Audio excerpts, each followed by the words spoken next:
Hi there, this is Matt with State of Flux here with a review for Pokémon the Movie 2000, or if you're watching the actual film, Pokémon The Power of One.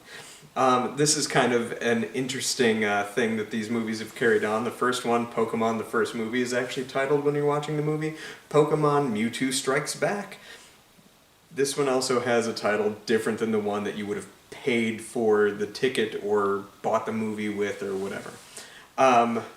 Just something interesting. I'm curious to see if that carries on. I'm doing a review of all the Pokemon films, and this is one of the last ones that I've seen of the early films. I only watched the first 2 or 3 movies or so. I'm going to be fully clear, I don't remember the third movie at all.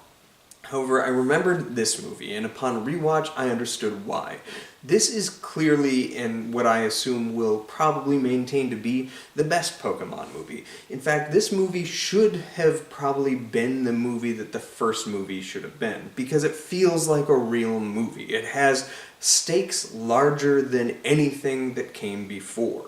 Yes, Mewtwo was a big threat, but the way that that film kind of coalesces, complete with all the characters being completely brainwashed or memory washed or whatever washing that happened to them, so that it starts at like a tabula rasa, it's a blank slate, and none of it ever happened. This doesn't have that. This features something that is unique, which is each of the characters grows and changes and learns a little bit about themselves.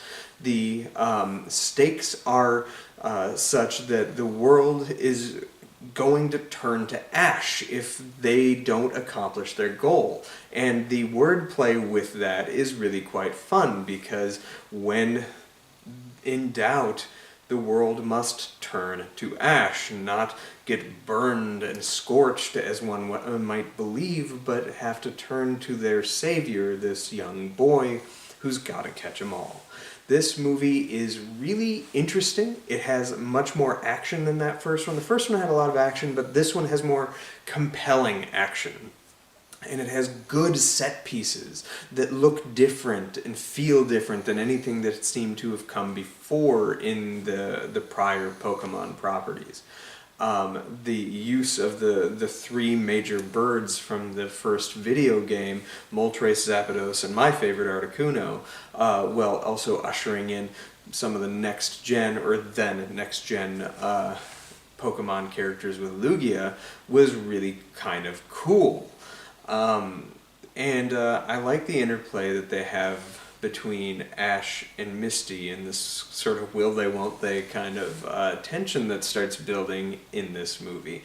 Well, on top of that, you get Team Rocket up to their old tricks. However, when the world is truly at stake and they see the ramifications of what can happen in when a villain is looking to potentially end the world, they jettison from themselves their evil ways to assist Ash and try to ensure that he gets victory.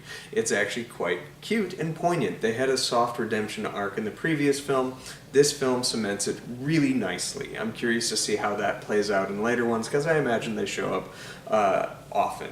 As I say, moving forward in the remaining Pokemon movies that I'm going to review is going to be quite interesting, because pretty much after this point, I don't know anything that happens until I Choose You, which is a hard reset of the franchise for the film world. So, I'm curious to see what happens. But yeah, I genuinely like this. I watched this with my kids last night, and they both liked it. Willow, my oldest daughter, was a little, trepidatious to watch this, because she really liked Mewtwo of the previous one, but she came away liking this movie better than that one, and she also got roped into the world will turn to ash thing. Watching that through kids' eyes is really kind of cool. But yeah, this was a good movie. I think this is probably likely to be the best Pokemon movie. I'm hoping to be surprised and find some other ones that I like better than this, but this, as I say, feels more like a movie than even the previous one did, which itself had stakes and whatnot, and it introduced kids to their first existential crisis. But this one feels more refined and more epic in its scope. So, up next we have Pokemon the Movie 3, which for all I know is going to be called something completely different than that when I press play on that Blu-ray. But anyway, thanks for watching. Let me know what you thought of this film in the comment area down below. I know that first movie has a lot of reverence from Pokemon fans, and I think this one does as well. Which do you prefer between the two? I think of the two, clearly I think this is the better movie. Like, unequivocally better. Let me know what you think of it in the comment area down below. Like, subscribe, do all that good stuff. Peace.